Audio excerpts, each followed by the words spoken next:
Hello dear परीक्षार्थी, कैसे हो आप सभी। आई होप कि सभी लोग अच्छी तैयारी कर रहे होंगे। एक अच्छी प्रैक्टिस सेशन जैसा कि रिवीजन बैच के रूप में फ़िज़िक्स का चल रहा है। हम लोगों ने 75 क्वेश्चंस कर रखे हैं। आज हम लोग 75 क्वेश्चन से आगे की ओर चलेंगे। हमने आपसे वादा किया था कि टायर 3 के एग्ज़ाम के पहले कहीं ना कहीं हम लोग 100 क्वेश्चंस की श्रृंखला को क्रमबद्ध तरीके से लेके चलेंगे और आप लोग एक एक क्वेश्चंस का एक्सप्लेनेशन समझते चलिएगा। गाइज़, यहाँ से आपके क्वेश्चंस हूबहू दिखने वाले हैं एग्ज़ाम पेपर में। ओके गाइज़, तो चलिए बिना समय बर्बाद किए, बिना समय ख़राब किए हम लोग आगे आज 75 क्वेश्चंस नंबर से आगे की ओर चलते हैं। 76 आज क्वेश्चंस देखने जा रहे हैं। गाइज़, आप लोग एक क्वेश्चंस को बहुत ही अच्छे तरीके से समझिएगा। यहाँ से जो क्वेश्चंस मैं यहाँ से समझा रही हूँ उसके तरीके के भी समझिएगा। मे भी उससे रिलेटेड क्वेश्चंस अगर आते हैं एग्ज़ाम में तो आप लोग उसे अच्छे से सॉल्व कर सकिए, क्योंकि हमारा उद्देश्य है केवल और केवल आपकी एक सीट निर्धारित करवाना। ओके, चलिए स्टार्ट करते हैं समय न खराब करते हुए। अलग अलग द्रव्यमान की दो वस्तुएं चंद्रमा की सतह के पास स्वतंत्र रूप से गिरने से क्या होगा। तो यहाँ पे आपको देखना होगा कि अलग अलग अगर द्रव्यमान हो, मान लीजिए कि द्रव्यमान को हम m1 m2 मानते हैं। अलग अलग दो द्रव्यमान की वस्तुएं हैं, स्वतंत्र रूप से ऊपर से पृथ्वी से ऊपर ऊंचाई से स्वतंत्र रूप से गिरने पर पूछ रहा है कि क्या होगा। तो सबसे पहले आप समझेंगे कि जो g का मान होता है, स्मॉल g का मान होता है, वो कितना होता है 9.8 मीटर पर सेकंड स्क्वायर, जिसे हम गुरुत्वीय त्वरण कहते हैं। ओके, जिसे हम क्या कहते हैं, गुरुत्वीय त्वरण कहते हैं। इसका मान आप देखेंगे तो सभी जगह समान होता है। अगर त्वरण समान है तो वेग भी समान होगा, यानी कि किसी भी क्षण एक ही वेग होगा। ठीक है, डी ऑप्शन आपका राइट आंसर यहाँ से हो जाएगा। चलिए नेक्स्ट क्वेश्चन देखते हैं। 77 नंबर के क्वेश्चंस पे 77 नंबर क्वेश्चंस, एसी करंट को कैसे उत्पन्न करते हैं। मोस्ट इंपॉर्टेंट क्वेश्चन है, कई बार पूछा जाता है। एसी मतलब एयर कंडीशनर नहीं, यहाँ पे आपकी बात कर रहा है अल्टरनेट करंट की बात कर रहा है। एसी करंट को, जिसे हम प्रत्यावर्ती धारा भी कहते हैं, कैसे उत्पन्न करते हैं। ट्रांसफार्मर द्वारा, चोक कुंडली द्वारा, डायनमो द्वारा। तो आपका एकदम राइट आंसर आ रहा है, सभी का राइट आंसर आ रहा है सी फॉर चेन्नई, डायनमो द्वारा। डायनमो का कार्य क्या होता है गाइस, तो यांत्रिक ऊर्जा को यह क्या करता है, विद्युत ऊर्जा में कन्वर्ट करता है, यानी mechanical energy to convert of electrical energy, ध्यान रखिएगा। चलिए 78 नंबर के क्वेश्चंस को देखते हैं। 78 नंबर का क्वेश्चंस मोस्ट इंपॉर्टेंट है। यहाँ पे आपको ध्वनि की प्रॉपर्टीज़ के बारे में पता होना चाहिए। अगर गाइस आपको ध्वनि के प्रॉपर्टीज़ के बारे में पता होगा तो आप इस क्वेश्चंस को with in a second solve कर लोगे। ध्वनि की तीक्ष्णता किसके द्वारा निर्धारित की जाती है, तो तीक्ष्णता का मतलब है तारत्व से। किससे मतलब होता है, तारत्व, या फिर जिसे आप पिच कहते हो। ठीक है, पिच कहते हो। ये प्रोपोर्शनल होता है, और किसके प्रोपोर्शनल होता है, तो फ्रीक्वेंसी के, यानी कि आवृत्ति के प्रोपोर्शनल होता है, समानुपाती होता है। ठीक है, आवृत्ति के, याद रखिएगा। तो ध्वनि की तीक्ष्णता किसके द्वारा निर्धारित की जाती है, वेग यानी नहीं होगा, आयाम नहीं होगा, तरंगदैर्घ्य नहीं होगा, यानी कि इनमें से उपयुक्त में से कोई नहीं। आंसर कोई भी नहीं दिया है, क्योंकि तारत्व हमेशा फ्रीक्वेंसी के, पिच हमेशा फ्रीक्वेंसी के क्या होता है, अनुक्रमानुपाती होता है। याद रखिएगा, जिसका तारत्व अधिक होता है, जिसकी पिच अधिक होती है, उसकी आवृत्ति भी अधिक होती है। ठीक है, चलिए 79 क्वेश्चंस को देखते हैं। 79 क्वेश्चन क्या कहता है, निम्नलिखित में से कौन सा फोटो इलेक्ट्रिक उपकरण डिजिटल अनुप्रयोगों के लिए सबसे उपयुक्त है। फोटो डायोड डिजिटल अनुप्रयोगों के लिए सबसे उपयुक्त है। तो याद रखिएगा, फोटोवोल्टिक सेल, मैंने आपको बताया था कि सौर सेल को विद्युत सेल में कन्वर्ट करने का कार्य करता है। किस में करता है, सौर ऊर्जा को विद्युत ऊर्जा में कन्वर्ट करता है, solar energy to electrical energy में कन्वर्ट करता है। ओके, चलिए नेक्स्ट क्वेश्चन हम लोग देखते हैं। गाइज, आपको सेशन अगर अच्छा लग रहा हो तो ज़रूर से ज़रूर विजिट करिए और सब्सक्राइब कर लीजिए, ताकि आपको नोटिफिकेशन टाइम टू टाइम मिलता रहे। अदरवाइज़ कोई कंपल्सरी नहीं है, आप केवल और केवल फोकस करेंगे अपने क्वेश्चंस को कि आपका कितना राइट आंसर हो रहा है। और कमेंट बॉक्स में ज़रूर कमेंट करिए कि आपने क्वेश्चंस को देखा, उसका लेवल देखा, और वहाँ से आपके कितने क्वेश्चंस राइट होते हैं। ठीक है, सब्सक्राइब नहीं करना है मत करिए, लेकिन आप लोग क्वेश्चंस को ज़रूर देखिए। चलिए 80 नंबर के क्वेश्चंस को देखते हैं। बॉल बेयरिंग का उपयोग स्थैतिक घर्षण को निम्नलिखित में से किस में परिवर्तित करने में किया जाता है। तो बॉल बेयरिंग जो राउंड होते हुए आता है बॉल बेयरिंग, उसका उपयोग स्थैतिक घर्षण को निम्नलिखित में किस में परिवर्तित, याद रखिएगा, रोलिंग फ्रिक्शन में परिवर्तित किया जाता है, रोलिंग घर्षण बल में परिवर्तित किया जाता है। 81 नंबर के क्वेश्चंस को आते हैं, देखते हैं। सभी क्वेश्चंस पीआरटी 6 to 8, 9, 10th और 11, 12th में आए हुए प्रीवियस ईयर के क्वेश्चंस हैं। फुटबॉल के खेल में एक गोलकीपर फुटबॉल को गोल पकड़ने के बाद अपने हाथों को पीछे की ओर खींच लेता है, गोलकीपर के किस प्रकार सक्षम बनाता है। तो एकदम राइट आंसर है। सभी को पता होगा कि जब भी हम बॉल पकड़ते हैं तो हम लोग बॉल को क्या करते हैं, पीछे की ओर अपने हाथ को खींच लेते हैं, जिसकी वजह से क्या होता है, क्योंकि आपने पढ़ा होगा P=mv होता है, मतलब मास और वेग का अनुक्रमानुपाती होता है। तो ये जब भी वेग बढ़ेगा तो उसका संवेग भी बढ़ेगा ही बढ़ेगा। तो संवेग परिवर्तन की दर को कम करने के लिए यहाँ से आप समझ सकते हैं कि संवेग परिवर्तन की दर को वो क्या करता है, हमेशा कम करता है। ठीक है, ओके, चलिए नेक्स्ट देखते हैं। नेक्स्ट क्वेश्चन क्या कहता है। नेक्स्ट क्वेश्चन कह रहा है कि निम्नलिखित में से कौन सा एक रेडियोधर्मी तत्व द्वारा उत्सर्जित धनात्मक रूप से आवेशित कण है। बहुत ही बढ़िया। अभी हम लोगों ने प्रीवियस के जब क्वेश्चंस को आपने किया होगा, जो आज नया सेशन में होगा वो प्लेलिस्ट में 3 वीडियो जा चुकी है। 1 से 75 नंबर के क्वेश्चन हम लोग ले चुके हैं।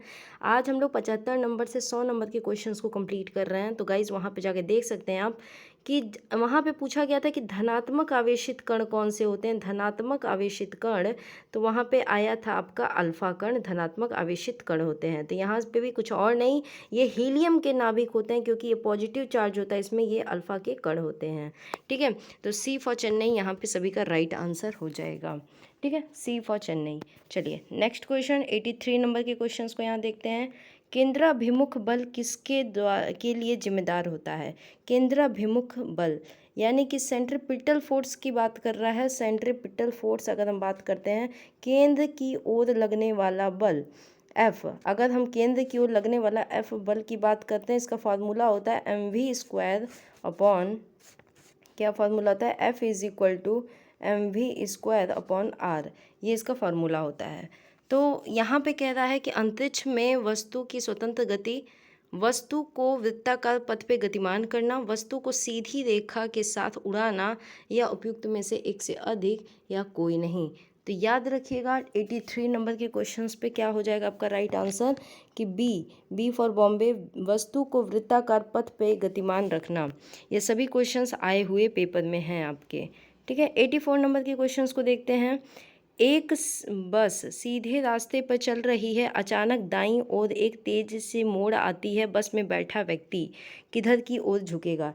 देखिए अगर ये बस है, देखिए इसमें इनर्शिया कार्य कर रहा है, यानी कि जड़त्व का नियम ही कार्य करता है, जड़त्व के कारण ही यह हो रहा है, क्योंकि जड़त्व जो प्रोपोर्शनल होता है किसके, m के, यानी द्रव्यमान के अनुक्रमानुपाती होता है। याद रखिएगा इनर्शिया हमेशा अपने मास के अनुक्रमानुपाती यानी प्रोपोर्शनल होता है। अगर जड़त्व बढ़ता है तो आपका द्रव्यमान की भी संख्या बढ़ेगी। चलिए ठीक है, बताते हैं। अचानक दाईं ओर एक तेज मोड़ लेती है, बस में बैठा व्यक्ति यात्री का हो जाएगा। तो यहाँ पे दाईं ओर की बात कर रहा है, तो वो हमेशा उसके अपोजिट साइड यानी कि बाईं ओर झुक जाएगा। सी फॉर चेन्नई यहाँ से राइट आंसर हो जाएगा, सी फॉर चेन्नई। चलिए next question 85 question. Washing machine द्वारा कार्यकारी सिद्धांत क्या है। विपरीत परासरण है, प्रसार है, अपकेंद्रण है, अपोहन है, उपयुक्त में से कोई नहीं, या फिर एक से अधिक। याद रखिएगा जब भी अगर वॉशिंग मशीन की बात करेंगे, अभी हम लोगों ने सेंट्रीपिटल फोर्स देखा, तो जो केंद्र की ओर लगने वाला बल होता है उसे हम सेंट्रीपिटल यानी केंद्राभिमुख बल कहते हैं, और जो केंद्र के विपरीत दिशा में ऊपर की ओर लगता है उस बल को हम अपकेंद्रण बल कहते हैं, सेंट्रीफ्यूगल, जिसे हम क्या कहते हैं, सेंट्रीफ्यूगल बल। जैसे आपके कुछ और एग्जाम्पल हो सकते हैं, जैसे दूध से मक्खन निकालना।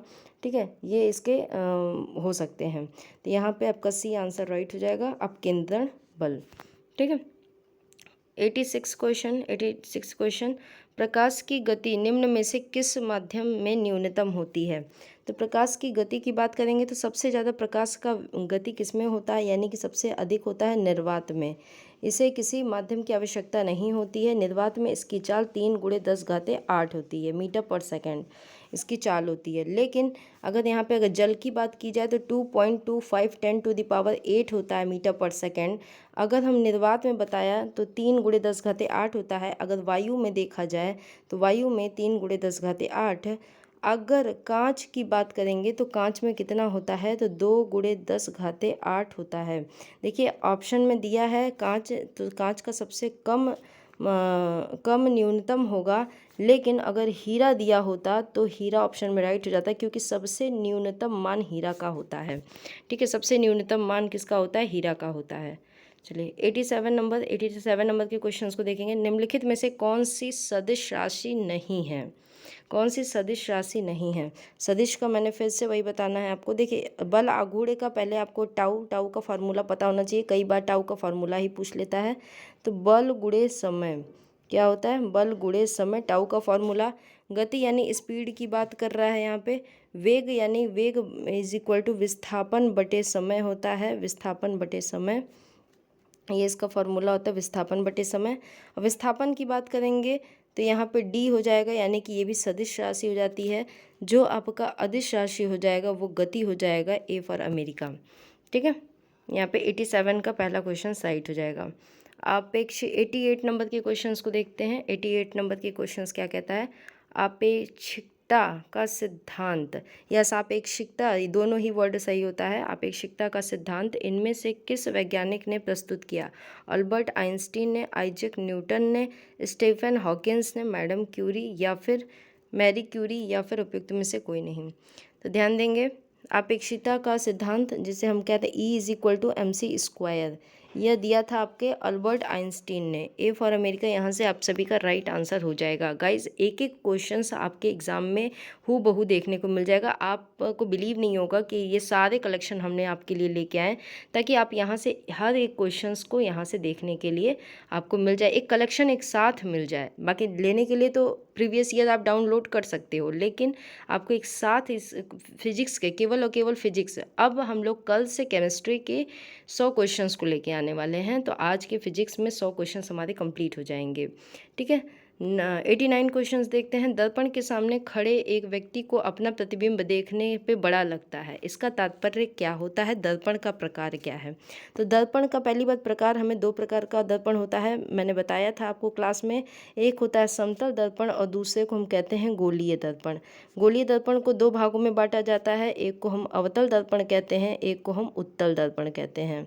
ठीक है, जो समतल दर्पण की अगर हम बात करते हैं तो हम जो मिरर देखते हैं सामने अपने, तब हम समतल दर्पण का उपयोग करते हैं। लेकिन इसमें कह रहा है कि व्यक्ति अपना प्रतिबिंब अपने से बड़ा लगता है। जब कहा जाए कि प्रतिबिंब बड़ा है, छोटा है, वास्तविक है, आभासीय है, तो वहाँ पे अवतल दर्पण का उपयोग किया जाता है। अब जब कहा जाए कि प्रतिबिंब आभासीय है, तो वहाँ पे उत्तल दर्पण का प्रयोग किया जाता है। यानी कि ए ऑप्शन यहाँ से राइट हो जाएगा। सभी लोगों को बात समझ में आ रही होगी कि अवतल दर्पण क्यों हो जाता है। अवतल दर्पण याद रखिएगा गाइस, अवतल दर्पण से 6 प्रकार के इमेज बनते हैं।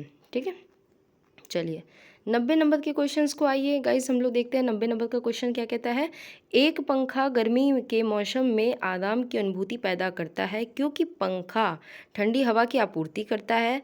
हमारा शरीर हवा में अधिक गर्मी विकृत करता है, हवा की चालकता बढ़ जाती है, हमारा पसीना तेज़ी से वाष्पित हो जाता है। तो चलिएगा बताइएगा इसका राइट आंसर क्या हो जाएगा। चलिए सभी लोग बताइएगा 90 नंबर के क्वेश्चंस में क्या हो जाएगा। तो ध्यान दीजिएगा कि एक पंखा गर्मी के मौसम में आराम की अनुभूति इसलिए पैदा करता है क्योंकि शरीर में जो आपके वाष्प रूपी पसीना होता है वो क्या होता है, तेज़ी से वाष्पित हो जाती है। यानी डी आंसर यहाँ से राइट आंसर हो जाएगा। ठीक है, 91 नंबर के क्वेश्चंस पे हम लोग आ चुके हैं, बहुत ही करीब आ चुके हैं। बताइएगा गाइस कि 90 क्वेश्चंस में आपके कितने क्वेश्चंस राइट हुए हैं। गाइस जो सेशन में नया होगा वो प्लेलिस्ट में जाके फिर से सारे क्वेश्चंस को एक बार थ्रू आउट कर लेगा। एक बार आप लोग थ्रू आउट कर लीजिएगा ताकि उससे वहाँ से आपके क्वेश्चंस तैयार हो जाएं। ठीक है, तो 90 नंबर में आपका कितना नंबर आ रहा है आप कमेंट बॉक्स में कमेंट करिए। चलिए 91 देखते हैं। निम्नलिखित में से कौन सा सही सुमेलित नहीं है। पूछा गया कौन सा सही सुमेलित नहीं है। वोल्ट मीटर विभवांतर का यहाँ पे पूछा गया, मात्रक पूछा गया है कि कौन सा सही मतलब वोल्ट मीटर विभवांतर का है, एमीटर विद्युत धारा का है, पोटेंशियोमीटर विद्युत वाहक का है, लेकिन ये गैलेनोमीटर विद्युत प्रतिरोध का नहीं है। विद्युत प्रतिरोध की बात करेंगे तो ओम से यहाँ पे उसका इकाई होता है, गैलेनोमीटर की यहाँ पे बात कर रहा है, तो यहाँ से राइट आंसर हो जाए, राइट आंसर हो जाएगा, क्योंकि यहाँ पे पूछा गया है कि कौन सा सुमेलित नहीं है। नहीं में हमें वही बताना है जो कि नहीं है, ठीक है। डी आंसर यहाँ से राइट आंसर हो जाएगा। चलिए 91 नंबर के क्वेश्चन को देखते हैं। जब दिन में पानी पर साबुन की फिल्म दिखाई देती है तो यह सुंदर रंग दिखाई देती है। जब भी देखिएगा इस, जब भी अगर बात करें रंगों की, जहाँ पे बात आ जाएगी आँख मूंद कर, आँख मूंद कर, एक ट्रिक बता दे रहे हैं आपको, एक ट्रिक बता दे रहे हैं एग्जाम के पहले, एक छोटा सा ट्रिक याद रखिएगा।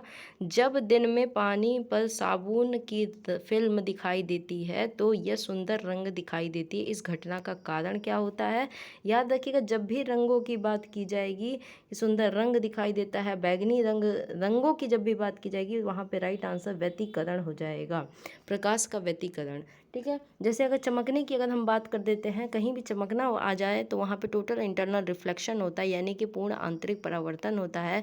अगर कहीं धोखे की बात करते हैं तो वहाँ पे अपवर्तन की घटना होती है, और कहीं इमेज को दिखाया जाता है तो वहाँ पे परावर्तन होता है। तो याद रखिएगा जब भी रंगों की बात की जाए तो वहाँ पे व्यतिकरण हो जाएगा। नेक्स्ट क्वेश्चन, नेक्स्ट न्यूमेरिकल है आपका। दो समांतर प्रतिरोध वाले सर्किट का कुल प्रतिरोध 1.403 है, किलो ओम है। किलो ओम, ध्यान रखिएगा आपको इसे किलो ओम को ओम में कन्वर्ट करना होगा, ठीक है, इतना है। तो यदि प्रतिरोधक का मान 2 किलो ओम है तो दूसरे प्रतिरोधक का मान क्या होगा, याद रखिएगा। अब हमें इसका एक इमेज बनाना होगा जो मोस्ट इम्पॉर्टेंट होगा। देखिएगा इसका एक सर्किट हम लोग बना लेते हैं, एक सर्किट, देखिए इस तरीके का एक सर्किट हमारा बन गया, एक सर्किट बन गया जिसमें हमें बोला गया है कि पहला प्रतिरोध 1.403 का है किलो ओम का, और दूसरा है 2.0 किलो ओम का। गाइस आप लोग क्या करिएगा, सर्किट बना लीजिएगा। उसके बाद हमें यहाँ पे समांतर क्रम में है सर्किट, तो पहले हम इसको कन्वर्ट कर लिए ओम में, तो क्या आ जाएगा, किलो ओम को हम ओम में कन्वर्ट कर लेते हैं तो 1403 हो जाएगा ओम, और यहाँ पे दूसरा प्रतिरोध 2000 किलो ओम है, तो यहाँ पे 2000 ओम हो जाएगा। ये हो गया हमारा R1, ये हमारा हो गया किसकी वैल्यू, मान लीजिए इसे हम RP कह देते हैं, ये हमारा R1 हो गया। R2 की वैल्यू हमसे पूछा गया है कि दूसरे प्रतिरोध का मान क्या होगा। सिंपल सा फार्मूला है, आप सभी को पता होगा सिंपल फार्मूला कौन सा यूज करेंगे यहाँ पे, 1/RP is equal to 1/R1 plus 1/R2। बस इसी में वैल्यू को पुट कर दीजिएगा, और एलसीएम लेके वैल्यू को सॉल्व करेंगे तो क्या आ जाएगा, ध्यान दीजिएगा। बस इसमें सॉल्व करना है आप लोगों को, और यहाँ पे आंसर आ जाएगा जो है कि 1/1403 is equal to 1/2000 plus R2। तो R2 की वैल्यू यहाँ से निकल के आपकी आ जाएगी 4.70 किलो ओम, 4.7, ये रहा आपका डी आंसर में है। ये आप सॉल्व कर लीजिएगा, कोई भी समस्या आएगी तो आप लोग ज़रूर बता दीजिएगा, ठीक है। 93 नंबर के क्वेश्चंस को, 94 नंबर के क्वेश्चंस, वो क्वेश्चंस आपके 11-12 के फिजिक्स में देखे गए थे, तो आप लोग न्यूमेरिकल को भी सॉल्व करिएगा, ठीक है। चलिए, फैराडे स्थिरांक होता है। फैराडे स्थिरांक की अगर हम बात करते हैं तो इलेक्ट्रोलाइट में पारित विद्युत धारा पर निर्भर करता है। हमेशा जो फैराडे का स्थिरांक होता है किस पे निर्भर करता है, विद्युत धारा, यानी कि इलेक्ट्रोलाइट में पारित विद्युत धारा पर निर्भर करता है। 95 नंबर के क्वेश्चंस को हम देखते हैं। 95, जब प्रकाश एक माध्यम से दूसरे माध्यम में जाती है तो निम्न में से कौन सा चीज़ नहीं बदलता है। मैंने आपको बताया था कि कौन सी चीज़ें नहीं बदलती हैं, जैसे कि अगर हम वेग की बात करें, विस्थापन की बात करें, या फिर तीव्रता की बात करें, ठीक है, सारी चीज़ें बदल जाती हैं, लेकिन एक आवृत्ति है जो कि नहीं बदलती है। याद रखिएगा ये आवृत्ति आपका राइट आंसर हो जाएगा। सी फॉर चने, जैसा कि आप सभी कमेंट भी कर रहे हैं, यहाँ से राइट आंसर हो जाएगा। चलिए 96 देखते हैं। निम्नलिखित में से सबसे ज़्यादा श्यानता किसकी होती है? विस्कोसिटी के बारे में पूछा है। श्यानता यानी कि गाढ़ापन किसका सबसे ज़्यादा गाढ़ापन होता है?